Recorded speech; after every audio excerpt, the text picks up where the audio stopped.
Wir kochen heute Bhindi Masala. Die Zutaten, die schreibe ich euch noch alle in die Infobox. Für das leckere vegetarische Bhindi Masala, also Okraschoten auf Indisch, werden jetzt die Okraschoten gründlich gewaschen und dann mit Küchenkrepp trocken getupft. Die Okraschoten, die kaufe ich immer im türkischen Gemüseladen, im Gemüsehandel oder im Asienladen. Da findet man sie also oft. In Supermärkten habe ich sie bis jetzt noch nicht so oft gesehen.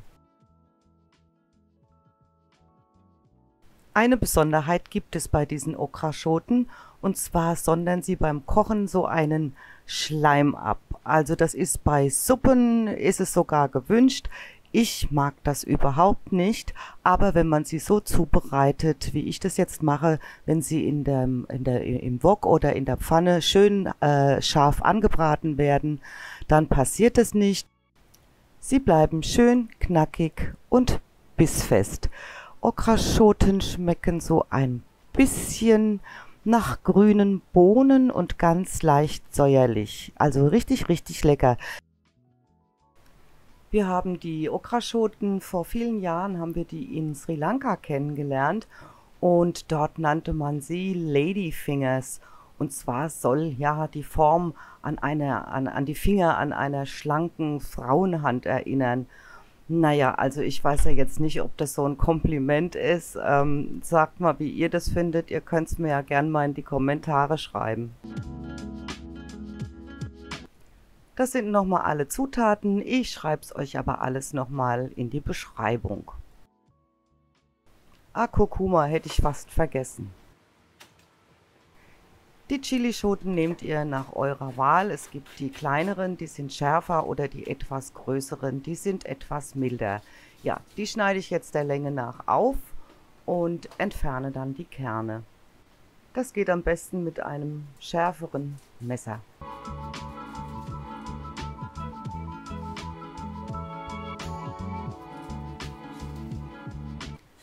Die Chilischoten dann in etwas gröbere Stücke schneiden. Die Tomaten, die entferne ich jetzt halt vom Stiel. Und ja, je nach Größe, die kleineren, die könnt ihr ganz lassen, aber ich habe da so ein paar größere Exemplare und die halbiere ich dann. Ich habe auch noch ein ganz leckeres indisches Tomaten-Chutney. Das verlinke ich euch mal oben. Da könnt ihr gerne mal reinschauen, wenn ihr möchtet.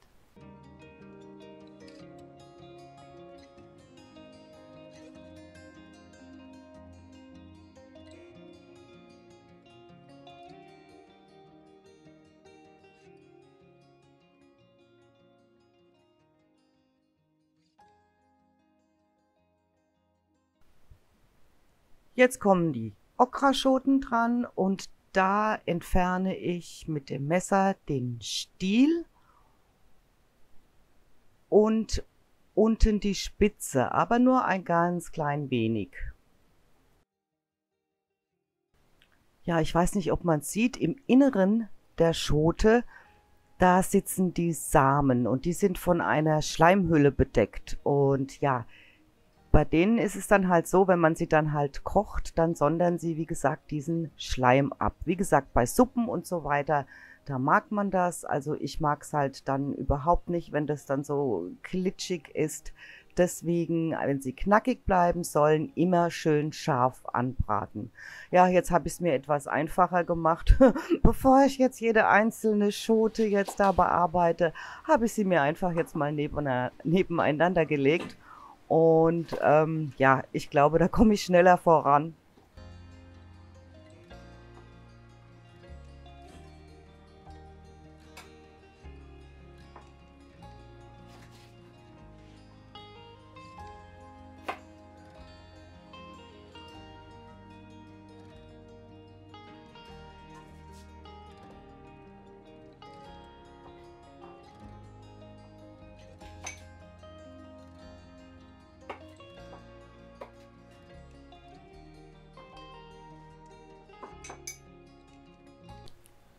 Dieser Arbeitsschritt wäre jetzt auch getan und jetzt geht es weiter. Und zwar erhitzen wir jetzt das Kokosöl in einem Wok. Die Senfsamen, die schwarzen, werden jetzt mit den Zwiebeln angebraten. Und zwar wird es so lange angebraten, bis die Senfkörner anfangen zu springen. Jetzt kommen die Curryblätter, Kreuzkümmel, Kurkuma und Panchphoron dazu. Und das Ganze wird jetzt auch etwas angeschwitzt. Jetzt alles ein bisschen anrösten in diesem Kokosöl.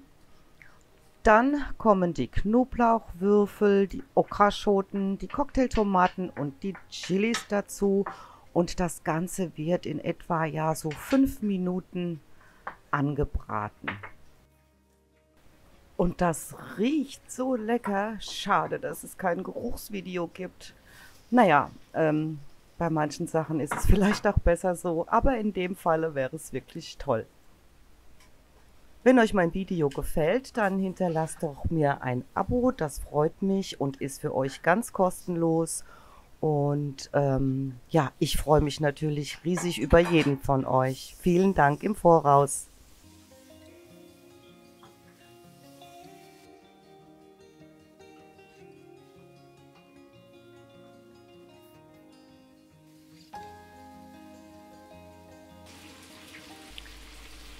Dann wird alles umgerührt und wird noch weitere 2 Minuten weiter gebraten.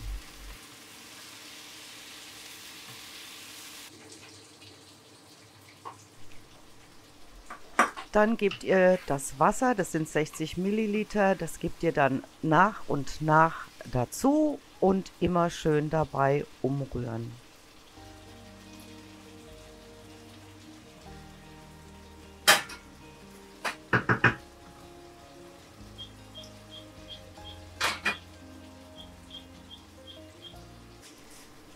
Jetzt alles mit Salz abschmecken und noch circa 15 Minuten leicht köcheln lassen.